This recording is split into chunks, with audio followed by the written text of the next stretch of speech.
All right. Welcome to episode 351 of the Defensive Security Podcast. My name is Jerry Bell, and joining me today, as always, is Mr. Andrew Callett.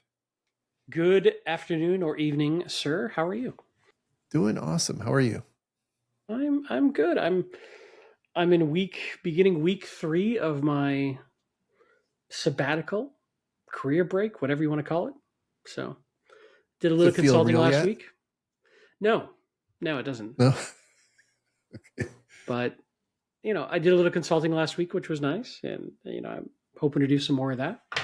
So, yeah, it's good. Otherwise, just trying not to spend too much money because that paycheck thing doesn't exist at the moment. But That's the complete BS part of unemployment is you finally have an opportunity to do stuff that requires spending money, but you don't have the money to right, spend on doing stuff. right, it's fine. It's utter baloney. We Anyway, just need like a wealthy billionaire patron. exactly. That's what we need. That's right.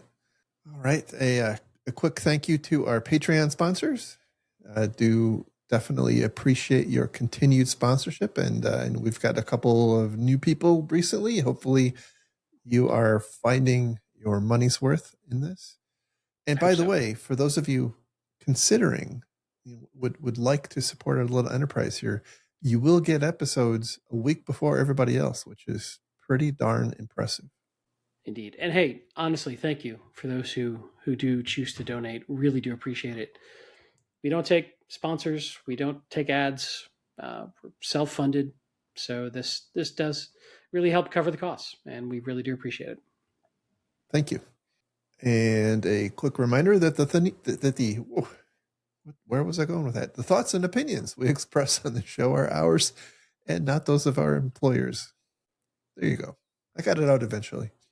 It's all good. All right. So moving into some stories. The first one comes from the Register, and the title here is If You Don't Fall for These Extortionist Calls, They'll Show Up with USB Sticks.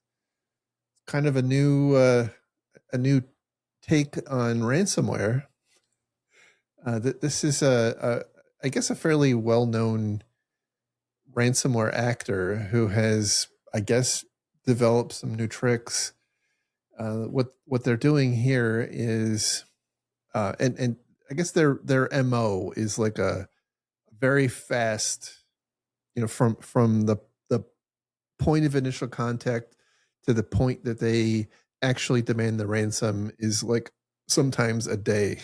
So it's a very fast operation, but they have some kind of novel takes on building rapport with their victims. And so like what they will often do is send their victims a completely benign communication. Like I guess invoices are the one that they've historically done. They'll send an invoice that is like completely innocuous. It doesn't have any, malware attached to it. Its sole purpose is to establish contact with somebody at the victim company and give them a pretext for making contact, with either further email contact or even a voice call. So they're pretty adept at building rapport in somewhat, novel ways. And one of their new techniques is pretending to be tech support, which is becoming pretty common. But their kind of novel take on this is that they're calling and saying that they need to perform, uh, work on your computer, and because they're part of the help desk or the security team or what have you, and they'll call ahead, right? And then they'll show up at your door with a USB stick that they'll plug into a computer, and it'll either install malware or they'll literally just copy files off and then leave, and then you get the ransom. So pretty interesting kind of hybrid attack. I hadn't seen this before, but it makes sense. It kind of reminds me of like the old drop boxes we would, we all fretted about in years gone by. Well, it's certainly bold, and it certainly is different than some sort of overseas Eastern Europe, China, Russia based threat actor just coming at you digitally only. To have people actually show up physically is, we've kind of gotten out of that mindset a little bit.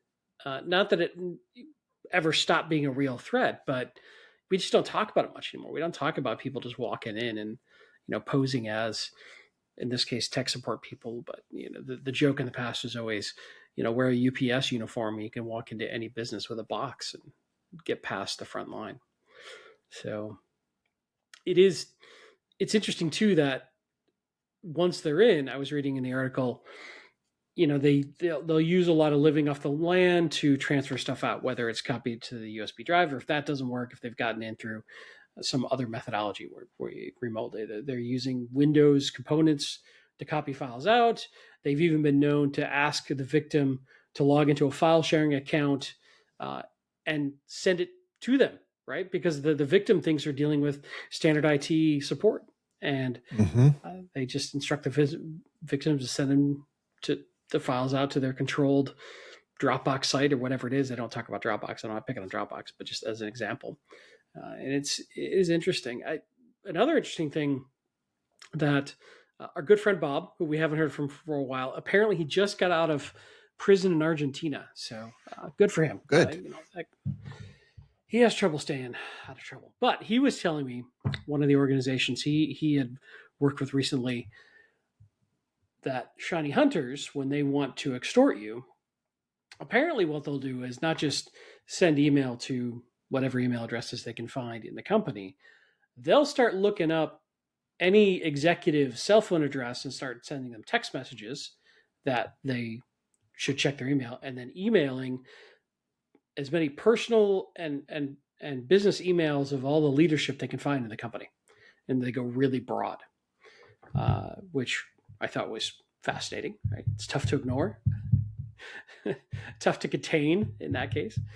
The other thing that I was reading in an FBI alert that came out on May 15th, that one of the other things that Shiny Hunters or similar groups is doing is, if you're not paying or you're not negotiating with them, they'll start harassing not just the individuals that they know about, but the family members of the individuals with threatening messages, threatening phone calls, threatening text messages, up to and including swatting people that they want to pressure into negotiating with them. So it's starting to take this stuff back into the real world and could very much cause real world personal harm, which is kind of scary.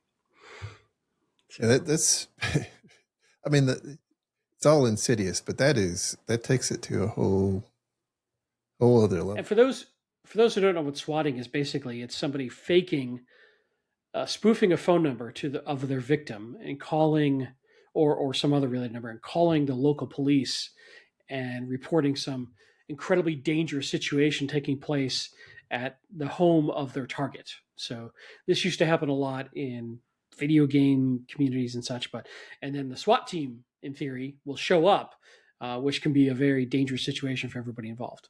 So very frightening and sketchy and potentially life-ending if not handled correctly in that circumstance. Yeah, so there's been at least one that I know of. One person was killed in a swatting incident. So yeah, it's not a joke. No. So yeah, it's. I mean, again, going back to the article and talking about the on-site stuff, I think this just goes back to, you need decent physical controls, right? Verify that this person is who they say they are. Don't trust them until you've gone through some other verification mechanism that you know of and you control, like reaching out to the head of IT in your company, through some internal mechanism, not a mechanism this person provides for you, or having the front desk people verify or something, or probably easy to double check, but we as humans don't like to be unhelpful and impolite, and that's what they're using against us. Yeah, they give at the end of the article, they give some recommendations, which I think are hopefully pretty self-explanatory. Like checking IDs and making sure that people have an appointment and whatnot. But I would say one of the challenges with this actor's approach is that they may actually be able to get past that because of the way they're building rapport. And I wouldn't be surprised, for example, if they actually set up a schedule, like set up a meeting, and so we're an expected visitor. So like that's not necessarily Yeah. a Front guard desk against this. calls. Right. The front desk calls the victim. So, oh yeah, I'm expecting, Tracy from IT. Sure, send Right. her up. Exactly. It's interesting. There was one other aspect that I thought was pretty interesting, and it's given the work that I've been doing, we do a lot with enclaves, cloud based enclaves where we contain data to a very tightly controlled environment that you can only access through VDI, and you're not able to copy files in or out or anything like that. But this actor, by the way, is known for even attacking those. So what they've taken to doing is tricking victims into some through various means, compromising their personally owned computers that they use to access the corporate VDI, which is again often used for remote access or a variety of different things, and then using that access, that personally owned computer, to have their way through the VDI client. So they might not be able to make a direct connection, but they're able to remotely control that VDI session and then launch whatever they're trying to do from kind of the keyboard, video, and mouse connection through the VDI. So interesting stuff. They're pretty resourceful, I guess is the word I'll use. Yeah. Hey, there's money to be made. People find a way. It's true. All right. Our next story comes from the Hacker News. And the title here is 10%, or only 10% of SOCs say they're getting excellent value from AI. Here's what the second wave has to deliver. I really don't care too much about the second wave at this point because that's, well, not here yet.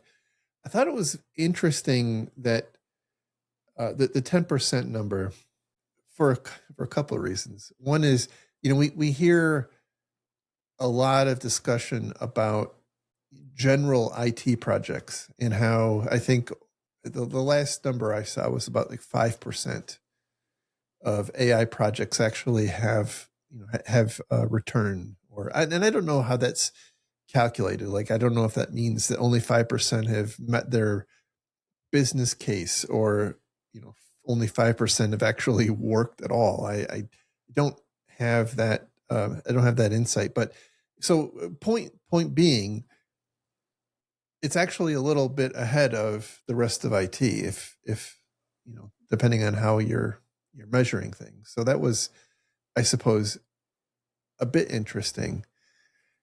Perhaps the more, I guess, problematic thing for me was the we have another story coming up in a little bit about this, the impact on talent, right? So we are kind of wholesale starting to automate things, and this particular article talks about one of the big challenges we have today with the way that AI is kind of being infused into SOCs today is it's kind of on a point system by point system basis. It's like your vulnerability scanner has an AI component, your SIM has an AI component, your EDR has an AI component, and they're all kind of little islands. And the next generation, what they're really calling the second wave, is thinking about how all those things need to kind of cooperate. And I've been around for a long time. I mean, a very long time. And we can't make like the basic tools talk together and work together. We have tried a common API backbone between security tools over and over and over and over in my career. And the vendors just can't play nice enough for it to work out. And things just move too fast, it seems. Yeah. I'm trying to think of dozens of vendors who have tried this in the past or have signed agreements or have made coalitions that have fallen apart or just nobody else signed into to have this interoperability layer between security tools. Now, of note with this particular article is it is a little bit of vendor fluff. It is coming from one particular vendor who has one particular solve to this problem, right? So they are, kind of writing the problem and the problem solve as the solution they think they have. So they're defining the problem as the problem they can solve, as it were. But I do think there's some interesting takeaways here, regardless of that, because they're talking about a third-party report, and they're trying to draw conclusions of that third-party report, and then how their magic solution fixes it. But what I take away from this third-party report is we still have this mad rush to embrace this technology, AI technology, whether it's purposefully, whether it's built into existing tools, and it hasn't really proven itself yet. There's usually early adopters who will jump into some new technology and pave the way for others. We seem to, and then there's middle adopters and late adopters as the technology gets proven out. We seem to have completely thrown that model out the window. And I've rarely seen a rush to a new unproven technology as intense as this and as universal as this it feels, without that sort of like, hey, here's how early adopters sorted this out. Everyone just feels like it's existential that they have to embrace this technology now, and they don't know what to do with it yet. And I'm sure we'll start to figure it out. I'm not saying that it's bad technology, but we don't know what we're doing yet. And that's what I think is somewhat apparent in this article. The other thing I found interesting was that a lot of the people they interviewed, or at least they gathered information on, were willing to admit that they weren't seeing much value yet, which in a corporate environment, that's actually, there's a lot of pressure not to say that. You usually have this pressure from executive leadership to, your budget may be threatened if you admit that this was a bad purchase or something along those lines. There's, you don't want to show up with negatives. So normally you get this positive spin, but if you've got enough people admitting, hey, we have these tools, we're being forced to use these tools, we don't know how to get value out of them yet. Could be that's a learning curve thing. Could be that's a refinement thing. And they talk about, hey, those who really build and get into it and tune it and understand it do better.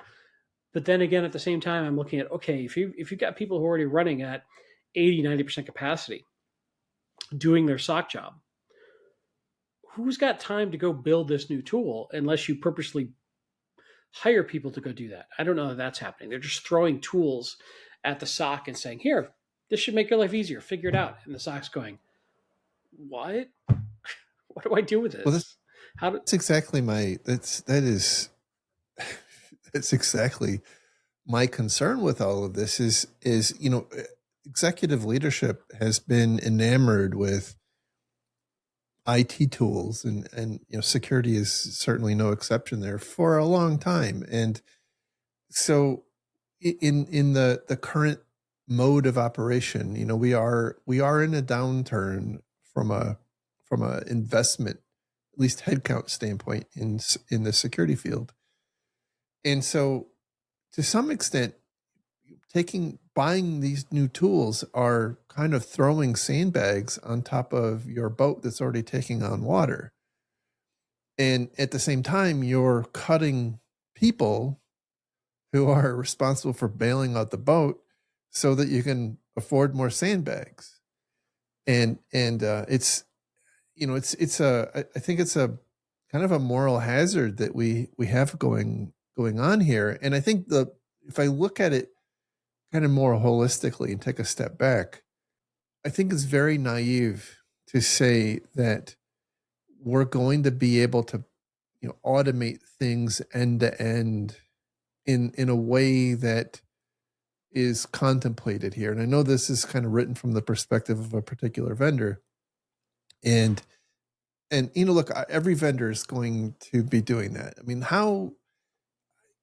like I said, I've been in this business for a very long time, and so many companies have claimed to have end-to-end security solutions. And the reality is, like, either they actually do, and none of them are good, or they have one thing that is worthwhile and the rest of it's a bunch of crap. That isn't going to change, right? And so companies are still going to be wanting to do best of breed, right? They're going to want to have their CrowdStrikes, and they're going to want to have their Palo Altos, and they're going, But that's just the way it is. There is this pressure that I've often seen from executive leadership to consolidate on a single vendor and save money, Yeah, regardless of the absolutely. capabilities and the efficacies of their adjacent solutions. And so that's the game the vendors are playing. They're like, cool, we're really good at this core, but we want to get all this other money on these other things. So we're going to make something just good enough to check the boxes and then go pressure your executive leadership that it would be cheaper. Why do you have a point solution? This point solution, that everything just works together better, and it doesn't. And everything just talks to each other, and it doesn't. And it's all single pane of glass, and it isn't. And then these point solutions that you got rid of best of breed from suck. And I mean, there's a few rare examples where this hasn't been the case, but in general, that's what I see happen, especially in the 1.0 and 2.0 efforts of these vendors with a very strong core that they want to move into adjacent areas to get more total addressable market. Those areas usually suck, but they're banking on that relationship, getting in there, and playing the sales games they play. But to your point, I vastly prefer finding a best of breed technology. And in theory, the way things are supposed to go with AI, with MCPs and whatnot, I should be able to build this interoperability on the back end, assuming I've got somebody with a skill set and the time. And I don't need tools to all talk to each other with their own native technology. I can build a middle layer. I don't know. We'll see. I interrupted you. Sorry. No, it was a really good thought. I think we're taking something that is generally a little bit dysfunctional and struggling, and we're adding more dysfunction and more friction. At some companies are going to figure this out. They'll do great. They'll figure it out. But I think this is going to be a major confounding factor that's going to lead to some problems. It's going to lead to more burnout. I think we don't yet have a good handle on the long-term impacts of kind of trading technology or trading people for technology, especially as we start to see, older people, more senior people age out or move on. I think that's going to be a big headwind that we have to deal with too. The other challenge I see, and now this is maybe not necessarily a big problem for here, but I don't know yet how this is all going to come together.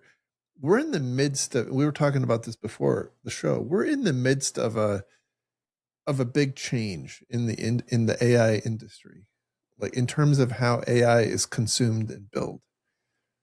And so a lot of what has come up to now has been, I won't say free flowing, because we've seen some pretty big bills coming down the line recently. But I think that as the usage starts to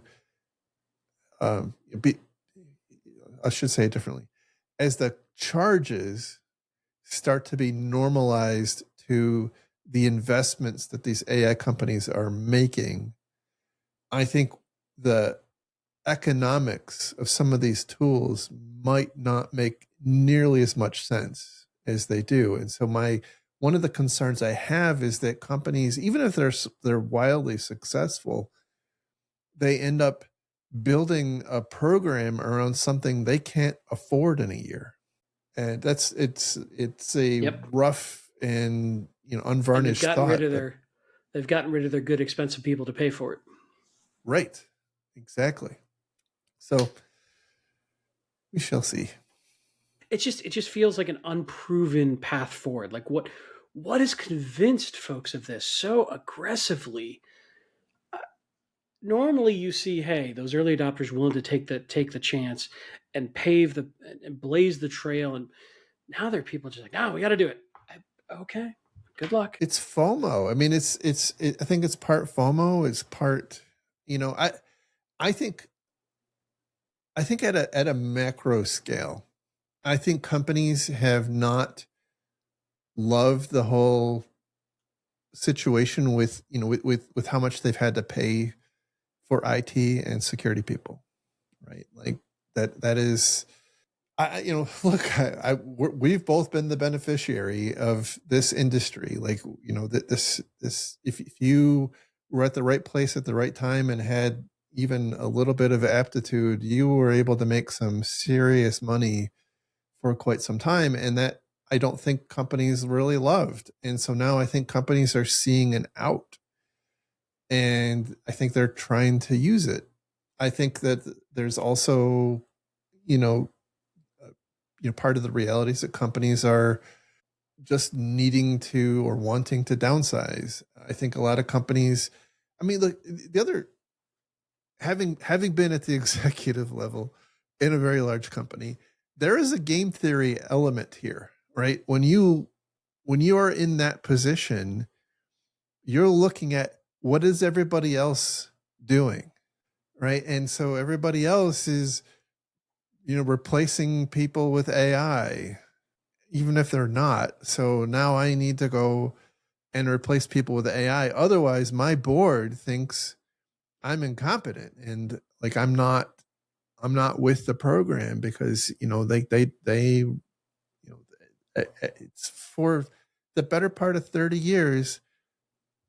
The mantra has been automation, and reality is like AI is just the next iteration of displacing people, IT people through automation. So Yeah. that's not, I don't think we should be surprised by it, but I think it's the pace at which it's happening. Like it's the complete disregard for what might happen is where I think the peril And is. to be clear, I'm not against AI, and I'm not against. I'm not a luddite about it. I'm not a. Yeah, I think my fundamental commentary on this is that I don't think this has been proven to work the way you think it works yet, Mm-hmm. and you're making a whole lot of assumptions. You may be right, but I haven't seen the evidence yet, and if you're wrong, it's going to hurt a lot. Probably. So maybe take a breath and think about it. But that's, what do I know? I'm an unemployed bum. Nobody's listening to me right now. All right, moving on to our next story. This one comes from Ars Technica, and the title here is Dashlane explains how attackers managed to download encrypted password vaults. This was a big story when it first happened because there were lots of, Dashlane's pretty popular password manager, especially after the LastPass breach a couple of years ago. Like everybody left, or a lot of people left LastPass, and I think some of them went to Dashlane, and especially in the security field. So I remember, seeing all sorts of social media posts about, oh my God, I just got locked out of my account.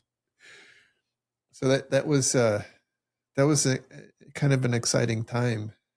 But what I thought was interesting is the parallels between. I have no idea what you said for the last 2 minutes, but I'm sure it was very insightful. It's all good. So what I was saying was I was interested in how this attack seems to parallel what's become known as the device code phishing attacks against, Microsoft, Entra ID and whatnot. In this particular attack, what the bad guys were doing was trying to add new devices to existing Dashlane accounts, which caused an email, like a verification email with a verification code, to go to the email address of the owner, but the that code is like just a 6-digit number. And so what they were doing was hammering the API, trying to add devices to like all sorts of accounts, and then just stuffing the random codes in. And apparently they got lucky 20 times before they got caught. Now, the good news is that the bad news is that the devices were added and the bad guys were able to download the password vaults. The good news is the password vaults were apparently still encrypted and would have to be decrypted using the master password. So not terrible. The thing that I wanted to talk about is that, we've all, and for good reason, have been, moving in the direction with haste toward password managers. At the same time, password managers are becoming very centralized, and there's some sensibility in that because, they can typically manage their infrastructure, pretty securely. There's an economics of scale there that most of us can't afford. We can't store our password vault in a FedRAMP high environment or whatever. That's just not usually within the reach of most people. But it also creates concentration risk. It creates like this very appealing central attack point. If you can get that, if you can figure out a way to get at those passwords, it's gonna be disastrous. If you look across like the landscape, with the repo worms and all this stuff that's going on there, there's a lot of focus on credential theft, like hyper focus on credential theft. And I think this is another symptom of that, of that problem. And so I think we need to be cognizant of that shift that's happening. I know that as we talked about in a recent story, like hacking, vulnerability exploitation is like the way that people are getting in now. But I suspect that we're going to see that pendulum swing back to identity theft. Yeah, it is an interesting problem. I think, on balance, I would not let this stop me from recommending a proper password manager to people. And I think a valid, strong master password helps a ton. In fact, from the article, they even talk about, hey, even though they got the vault, it's encrypted and they've got to crack the master password. And Dashlane makes this process difficult by using how they're known as Argon 2, which makes it much, much harder, slows it down, and increases the cost dramatically to target that cryptographic hash and find the collision and brute force it. And it becomes tremendously time consuming and makes it really hard to do, not impossible, but really hard to do. And that means that if you have a good, strong master password, it would take a lot of time, energy, and cost. Hopefully, you've also got time to rotate passwords in the meantime or whatever, or maybe they never potentially get in. So I think the larger risk is people reusing passwords. And I think a password manager, for the vast majority of people, is a safer solution. It's not perfect. And what frustrates me about this is we'll have people in the industry who just like nothing more than to just crap all over everything, say this is why a password manager just isn't good, and the only one you should use is one that you locally control, and like a very complex, complicated, technically out of reach for a lot of people recommendation.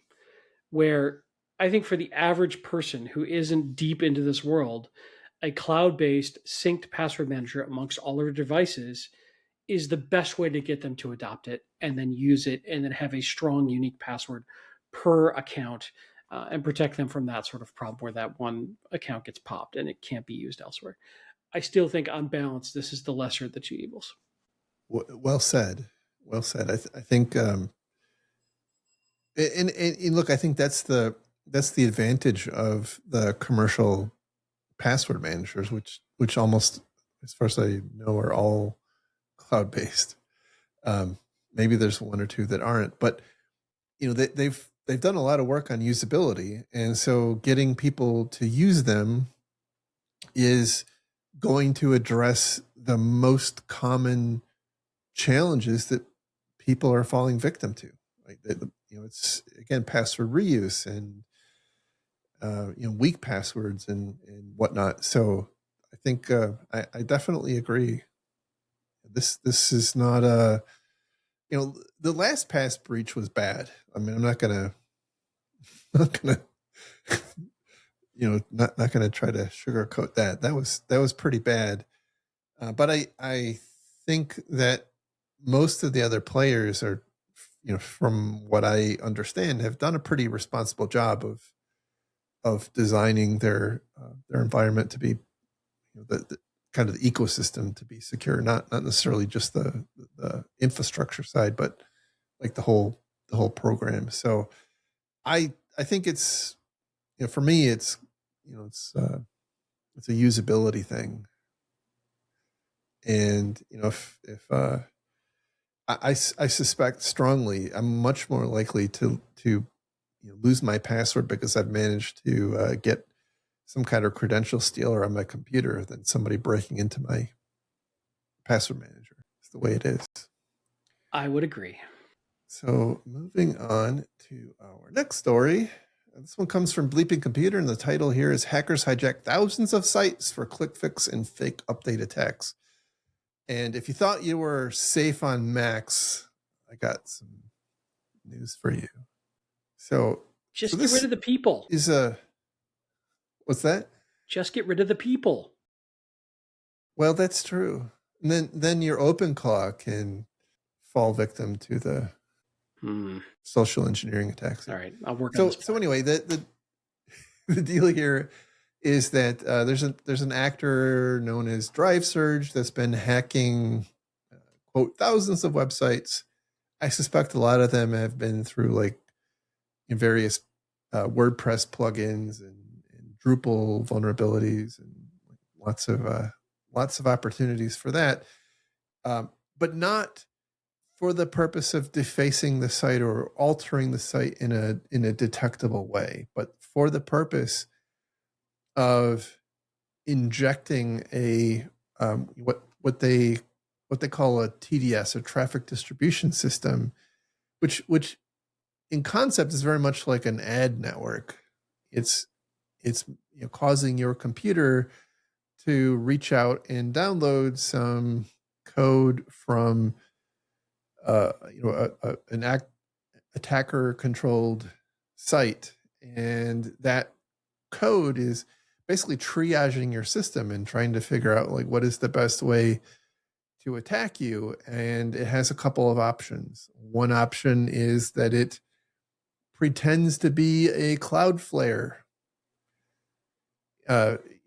banner, which is trying to confirm that you're not a robot. And in doing so, it gives you a set of instructions that you have to, hit Control C to copy to your clipboard, and then you hit Control R, and then Control V, and then you hit Enter, and then now you're running at some script that the attacker has just tricked you into executing, which is amazing. And that's the click fix attack. And then the other common attack that they're doing is they'll present you with basically a blank web page that says that your browser is out of date and needs to be updated. And keep in mind, you are visiting probably what you consider to be an otherwise reputable site, right? This is going after the trust that people have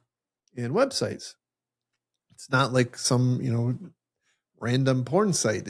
Or maybe it is. I don't know. I can't say for sure. But anyway, it's also legitimate sites. And it will pop up a little box and say that you have to update your browser, which of course offers a download for it to install, which of course is not actually a browser update, but rather is in fact malware. And they by the way, they have updates, that they have coverage for all the major browsers, including ones I've never heard of. So but they also have special coverage for Mac OS. They've observed a obfuscated JavaScript payload specifically designed to target Mac OS systems, delivered via a verification-themed click-fix attack. So they're becoming more and more prevalent, especially for creatives and developers. So makes sense. So we've talked in the past about the futility of security awareness training, and my take has long been, and I'm going to reiterate it here.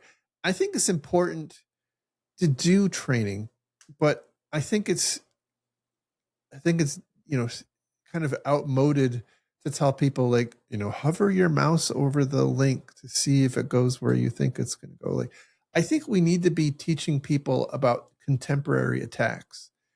I think, if we're gonna occupy people's time with mind-numbing security training, it should be about stuff that's actually happening in the world. Like, we should be teaching people about click fix attacks and about these browser update attacks and things like that. So that's my takeaway. It's what I wanted to say about that. Yeah, I think that's fair. I do think that at some point there's a limit to how many different techniques and ideas and sort of defenses the average non-security person can keep in their head.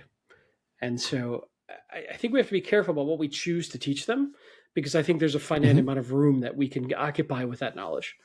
So what's most impactful? What's most important, in my opinion?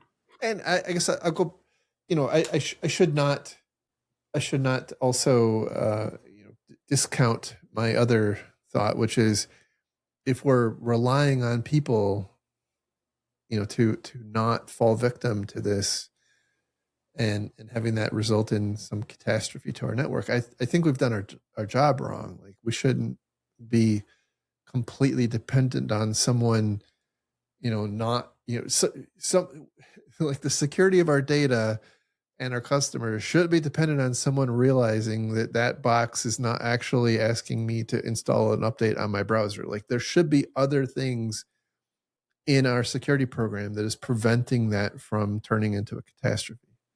Yeah, if you can't survive one click, you've got other problems. But that's a flippant way of saying, don't put it all on your user. You have to help protect them. I agree. All right, our next story comes from Krebs on security. I think this is 2 weeks in a row we've had a Krebs article. Holy cow! And yet he doesn't. Title here. He doesn't send flowers. Doesn't send chocolates. Sad. Doesn't even know we exist. Title here is Hackers Use Meta as AI Support Bot to Seize Instagram Accounts. I know lots of people. It's fun and cool to hate on Meta and Instagram and Facebook, and that's all great. But I thought this particular attack was kind of novel, and I suspect not going to be the only time we see this sort of thing happen. Agreed. And so I thought it was worth talking about. So what happened here was, a couple of days ago, Barack Obama and I think the head of Space Force in the U.S. and a couple of other high-profile accounts had their Instagram accounts hacked, and they were posting pro-Iranian propaganda, which happens during conflicts like we're seeing now, and that's kind of beside the point. But the way they did it was very interesting. So Instagram, or Meta generally, because they have so many freaking users, they don't really have a help desk per se. Like, their people are getting constantly locked out, their accounts stolen, and all sorts of stuff. And so they've attempted to automate a lot of these processes, and the latest iteration of that is actually a chatbot, which will help you recover your password. And apparently they tried to be kind of clever about it. They made sure that, if you were going to ask for a password reset or try to get back into your account, they tried to make it so that you had to be geographically close to where you normally log in from. Well, I guess the Iranians figured that out, and VPNs are cheap, and most major VPN companies will let you come out, pop out onto the internet wherever you want, like thousands of cities across the world, and they've realized that, and they figured out where these people live, and so they set their exit node to locations in the local geography close to Barack Obama and whatnot, and just asked the chatbot to change the email address on their account, and the chatbot did it, which is kind of amazing. It it's was pretty helping. Clever. It was helping. So, we have talked about this in the past, and one of the challenges with chatbots is that they kind of fall victim to the same kinds of attacks that humans can. Like, you can socially engineer a help desk person if you're good enough, and there aren't robust enough processes to mitigate it. You can fool a person into doing your bidding, and it's not an entirely different thing. The mechanics of how it comes to be are certainly very different, but in broad terms, like, the business end of the social engineering attack looks very similar. And you can, the way that you mitigate that in meat space, as it were, is you limit, you basically force limitations on the workflow of how these processes work. You have to have another person, you have to have a manager approve it, you have to have something else approve it.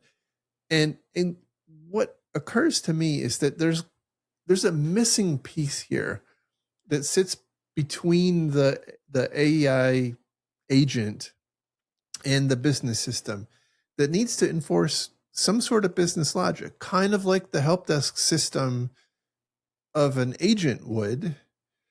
That is clearly missing here. And I suspect, again, the reason I wanted to come to talk about this is not because I thought it was like of security infosec interest that Instagram got hacked, but more that, like, most of our employers are off building chatbots that are doing increasingly novel stuff and trying to replace people. And I think that making sure that we are designing that kind of business logic enforcement layer in the middle is super important, because you aren't clever enough to build high enough guardrails around your chatbot to prevent social engineering attacks of all types. It's just not going to happen. And so you're going to have some other mechanism of enforcement that just hard limits what agents can do under what circumstances. Yeah, I think you're right. I took a lot of notes on this one, and you hit a lot of the points I was going to make. And I think you hit it right, that the bots can be socially engineered. They are unconstrained. They, in this case, had a lot of power to change the assigned email address and trigger out a recovery code to that newly assigned email address.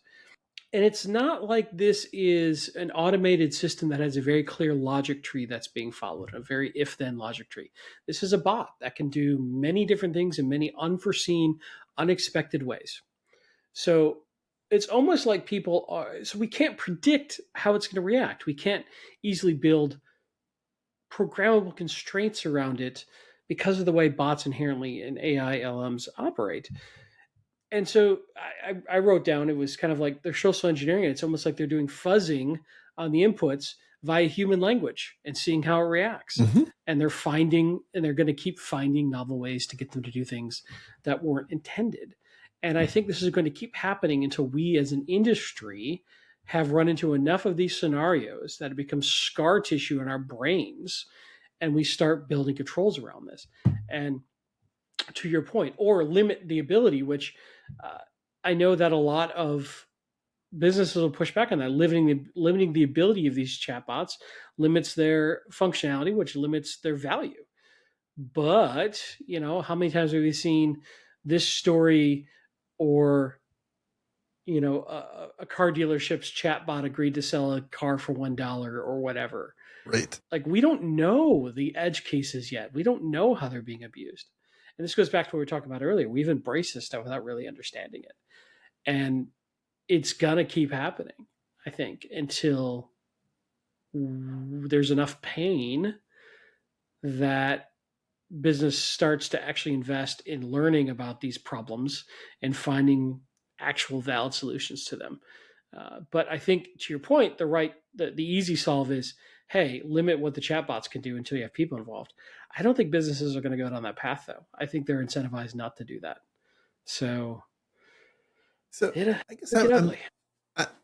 I'm maybe a little more pragmatic on that. But what I'm envisioning is not like not allowing them to change a password. What I'm saying is that you think about how you would limit, what under what constraints would you allow a human help desk agent to change a password? Never. Like they would have to have passwords are forever.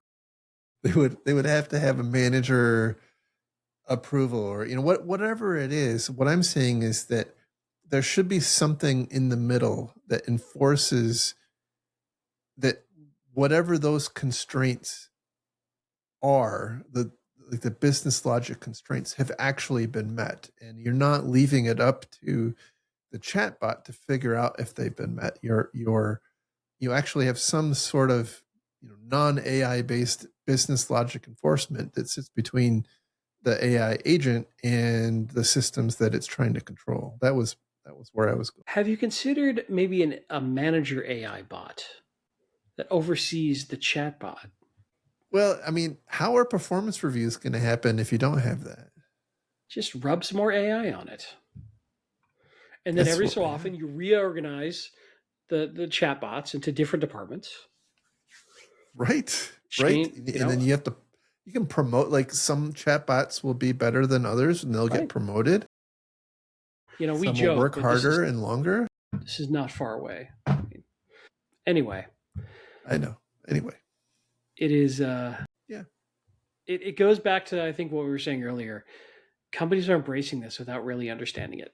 And maybe that's how it's always been with technology, and maybe that's how it needs to be. But we are well behind the curve from a security perspective on how to manage and monitor these things. And yet nobody wants to hear that. They want to hear, go find a vendor who fixes this. What if there isn't one? Yeah, I would like to say that, this in times gone by, I would say, well, this is, this assures us employment. But I guess now it just means that some other AI vendor is going to sell another incident response bot. Moving on. Our last story is from Cybersecurity Dive, and the title here is "Don't Panic. AI reality check dominate major cybersecurity conference." So there were two things about this that made me want to talk about it. One was it hit my confirmation bias, which I'm always going to pull in a story that hits my confirmation bias. And then the other one is talking about career paths and resources and whatnot. So I wanted to talk about that too. So this is a recap of a conference where Gartner spoke about the impacts of AI. Obviously, there's still lots of consternation about the impact of Mythos, and by the way, we are starting to see like a substantial volume of vulnerabilities coming out of the likes of Microsoft and Apple and Oracle and whatnot. So clearly things are happening, right? Is it all Mythos? I don't know. But the point of this speech was our reaction isn't necessarily different. Like the kinds of things we need to be doing, maybe we have to do them faster and more of it, but they aren't radically different. It's the same kind of basic block and tackling. It's getting rid of the old, out of date, end of life stuff. It's reducing our surface area, our tech surface. It's those sorts of things that are even more important, but they've been important all along. And so that's, I think that's hopefully resonating. The other point was, I would say, I'm paraphrasing, like, while you have the stage, you might as well use the opportunity in the paranoia that come along with mythos, the threat of mythos, to go ask for more money. Like, can't hurt, right? Never let a crisis go to waste. Can't hurt. So you might as well, say, look, if we don't add more people, mythos is going to cause our data center to catch on fire. So, like, let's get on that. Yeah, it was an interesting article, and there's a couple things that I kind of took away from it. One, it's heavily leaned into the vulnerability management side of it, but I think there's another big aspect that I've seen CISO struggle with, which is governance of data and sensitive data being sent to AI, and how it's being potentially exfiltrated, used, abused, et cetera. And especially when you've got a bunch of shadow AI going on. And how do we manage that? How do we account for that? How do we see that? And at the same time, you're seeing this mad rush of vendors saying, oh, I can fix that problem. But can they? And so you've got all these little point problems that different vendors say they can solve. That's going to cost a lot of money. You're managing all that stuff. I see another side of this, which there is this pressure, not just on the vulnerability manager side, but how do we do governance over AI? And I don't think we have a good solve yet. I think there's a lot of vendors throwing a lot of FUD and talking to a lot of executives and saying we can solve that problem for you. I don't think it. I think this industry is moving. This portion of the industry is moving so fast, and the AI tools are so far ahead of the governance and management tools that we don't have good solves yet. And I think those who say we do are either misinformed, misleading, or selling you something. Yeah, I would say I think the tools are accelerating away from us too. Like, it's very executive of you. The problem is getting worse. That's a nice way to say that. That's very, very thought leadership. I try. I was in that chair once. So. With electricity jolted through your body every couple of days.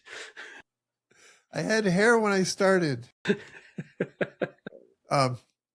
So one of the other,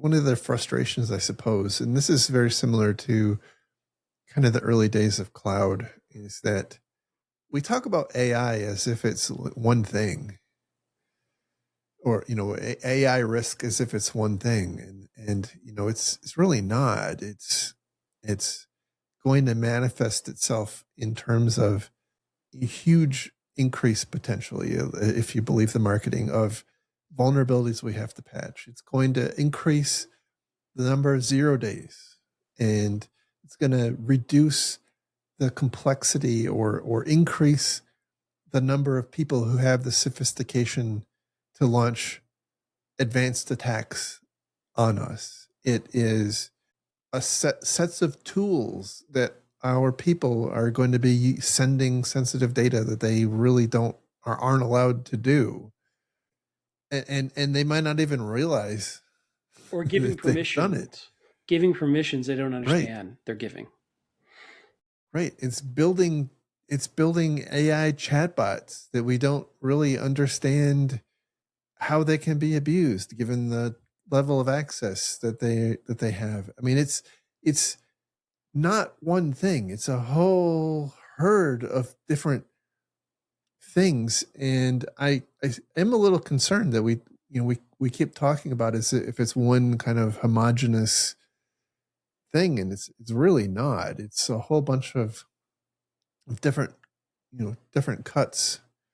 So that's one thing. The other thing that I thought was worth talking about a little bit, we may have talked about this before, but probably not enough, is, and they cover this in the last part of the article, and that's the impact on staffing And obviously, you know, whether or not you buy the marketing, like there are people. I have my LinkedIn DMs are filled with people looking for jobs because they got displaced because of AI.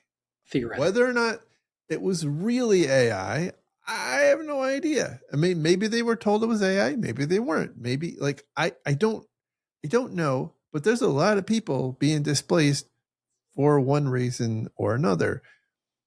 And the other observation is that AI is displacing, or it is and it makes sense, right?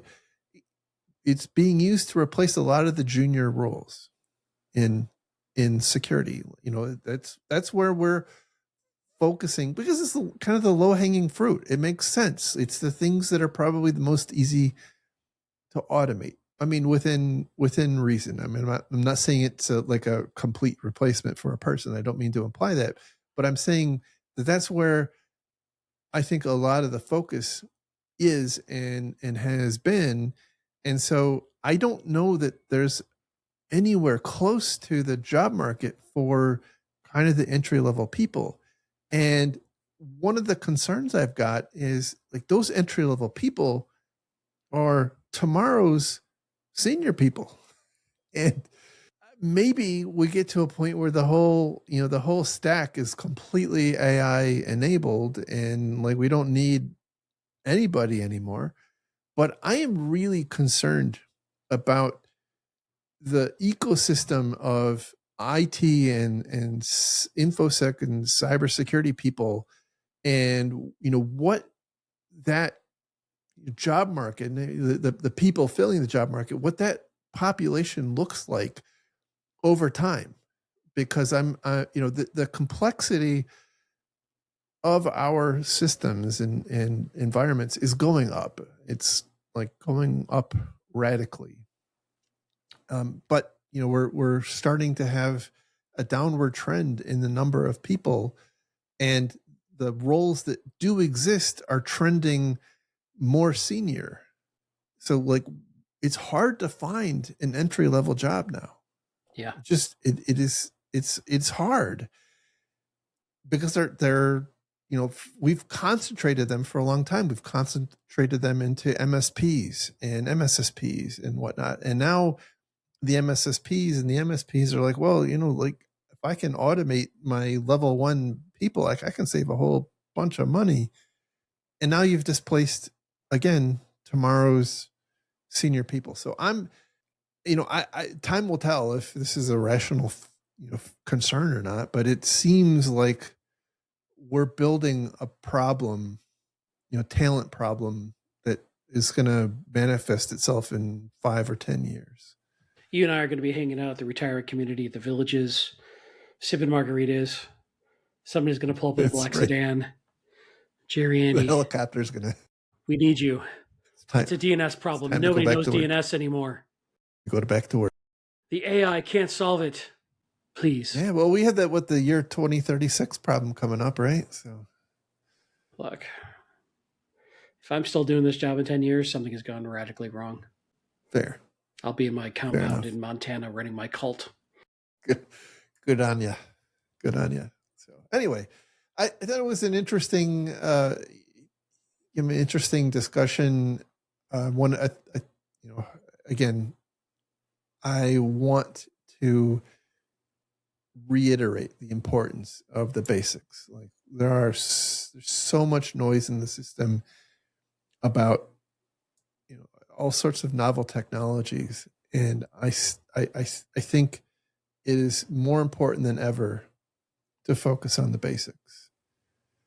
And I fear that we're seeing a shift in we're rewarding people who are specializing to a fault, and I see this in my work that I don't see a lot of focus on basics anymore. I see a lot of like super niche attempts at solving problems that are leaving gaping holes open because because they just don't have the whole picture in their mind, and that's very concerning to me. So please Yeah, focus on the basics. we've lost generalists in the industry. Everybody's Yeah. specialists now. And who knows? I mean, it could be AI becomes that generalist for us. Maybe it becomes that knowledge set that we're losing. But AI has intelligence. It doesn't have wisdom. So I do think there's still, at least for now, a value in having an experienced human wisdom applied to problems. But Mm-hmm. I could be an old fuddy duddy who's standing in the way of progress and bitching about cars putting buggy drivers out of jobs. I don't know. We'll see. I mean, in time, it's inevitable. I think the question is what does it look like between now and then, and what problems do we have along the way? And everybody wants to think about, well, what is it going to be in 10 or 15 or 20 years? But we have to get up and go to work tomorrow and next week and next month. And, the things aren't going to materially change by then. I don't know. So it's an anyway. interesting thing to go through, and I wonder if this is how things felt when we started industrializing, and all the factory workers and such are like, wait, what about my job? Yeah, that was so interesting that you say that. That was the other completely random thought I had while I was walking the dog about this. Security, unlike a lot of engineering disciplines, security and IT generally, programming, they are, is we've talked about it in a long ago, like they're trade crafts. They are not like definitive sciences. There's 1,000 ways to design a network, and it that are all secure, and it's almost an art form. It occurs to me, that's not where I am I use Claude and OpenAI pretty extensively, just because I have to. And it does great at at things that are known, right? It's really great at research. It's really great at doing things that are well established. It is not very good at all at being creative, like inventing things that don't currently exist. And so that's where I, and again, it's not always going to be like this. There'll be, I think the current approach to AI is probably going to run its course in the near future, and something will replace it. And so this might be a temporary problem, but I think that's where people are still, are still important to be involved, because it has such a reliance on creativity. Anyway, I guess my one ray of sunshine for today. Yeah, I think you're right, but I also think that the models will get better and better and better at emulating that, mm-hmm. and we'll see how it ultimately comes out. Yeah.